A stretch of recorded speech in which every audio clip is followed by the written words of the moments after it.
जय महाराष्ट्र. शेतकरी राजा आणि हवामान अंदाज या यूट्यूब चॅनलमध्ये आपले स्वागत आहे. मी ऋषी आहेर, हवामान अंदाजक आणि भौगोलिक अभ्यासक.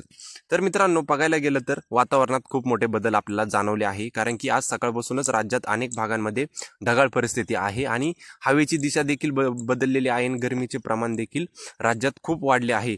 तर याचे संकेत काय? तर मित्रांनो, याचे संकेत असे असतात का त्यावेळी राज्यात अनेक ठिकाणी जोरदार स्वरूपाचा पाऊस होणार आहे. तर ह्या व्हिडिओमध्ये आपल्याला संपूर्ण अंदाज दिला आहे कोणकोणत्या भागात पाऊस होणार आहे व कोणकोणत्या भागात या पावसाचे प्रमाण हे कमी स्वरूपाचे राहणार आहे. तर व्हिडिओ नक्की संपूर्ण पहा. चॅनलवर नवीन असाल तर चॅनलला सबस्क्राईब करा, व्हिडिओला लाईक करा. तर बघायला गेलं तर आजपासून राज्याच्या अनेक भागात पावसाला सुरुवात होणार आहे, कारण की खूप दिवस पाऊस बंद होता, त्यामुळे पिके देखील सुकली होती. त्याच पिकांना आजपासून जीवदान भेटणार आहे.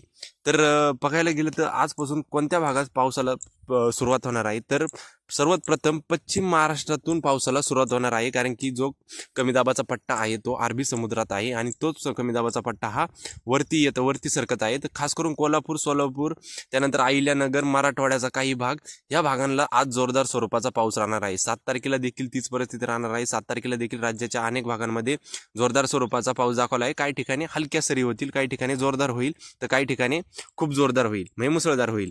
आणि 8 तारखेला देखील सेम तीच परिस्थिती राहणार आहे. त्याच संदर्भात पाऊस पडणार आहे. आणि मित्रांनो, सांगायला गेलं तर हा पाऊस हा कसा राहील, तर हा पाऊस हा राज्याच्या अनेक ठिकाणी भाग बदलत पडणार आहे. आज मराठवाड्यात पडला तर उद्या मध्य महाराष्ट्र, उद्या मध्य महाराष्ट्रात पडला तर परवा विदर्भ, म्हणजे असा भाग बदलत पडणार आहे. हा सलग पाऊस पडणार नाही मित्रांनो, याची शेतकऱ्यांनी दक्षता घ्यायची. परंतु मी एवढा नक्कीच अंदाज देऊ शकतो की जी पिकं आपली सुकायला लागलेलं, जो माल आपला सुकायला लागलेला, त्या मालांना हा पाऊस 100% जीवदान ठरणार आहे.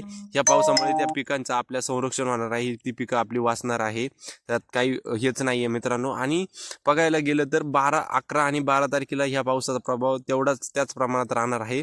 परंतु काय होणार आहे माहिती का, 12 तारखेनंतर हा पावसाचा प्रभाव हा थोडा कमी होणार आहे. परंतु घाबरायची काही काळजी नाहीये मित्रांनो. 14 ते 15 तारखेनंतर एक खूप मोठा कमी दाबाचा पट्टा हा बंगालच्या उपसागरात विशाखापट्टणमच्या दरम्यान तयार होतोय आणि तोच कमी दाबाचा पट्टा हा महाराष्ट्राच्या अनेक ठिकाणी जोरदार स्वरूपाचा पाऊस पडणार आहे. काही ठिकाणी अतिवृष्टी देखील होणार आहे, काही ठिकाणी ढगफुटी सदृश्य पाऊस देखील होणार आहे. त्याच्यामुळे शेतकऱ्यांनी चिंता करायची गरज नाहीये मित्रांनो. दुष्काळ पडणार नाहीये. राज्याच्या अनेक भागात जोरदार स्वरूपाचा पाऊस होणार आहे.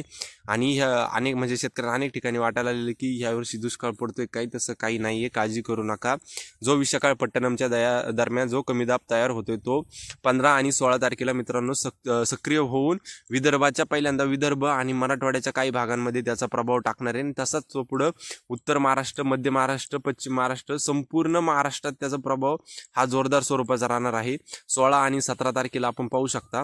17 तारखेला त्या कमी दाब तो सक्रिय होऊन पूर्णपणे हा पहिल्यांदा पश्चिम महाराष्ट्राचा अनेक भाग आणि नंतर मध्य महाराष्ट्र, मराठवाडा, संपूर्ण महाराष्ट्रात अनेक ठिकाणी सोलापूर वगैरे ह्या भागांना मित्रांनो अतिवृष्टीची देखील शक्यता आहे.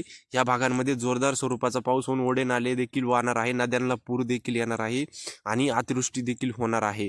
तर हा खूप जोरदार वादळी परिस्थिती राहणार आहे मित्रांनो, शेतकऱ्यांनो. त्यामुळे घाबरायचं, कोणतीही चिंता करण्याचं कोणतंही कारण नाही. राज्यात पुरेसा पाऊस या वर्षी देखील होणार आहे आणि सप्टेंबर महिन्यात देखील राज्यात अनेक ठिकाणी पुरेसा पाऊस होणार आहे. आणि हाच पाऊस 19 आणि 20 तारखेला देखील राज्याच्या अनेक ठिकाणी भाग बदलत पडणार आहे. जरी त्या कमी दाबचा प्रभाव पुढे गेला तरी राज्यात पावसाची स्थिती मात्र कायम राहणार आहे, आपण मॅपमध्ये पाहतच आहोत.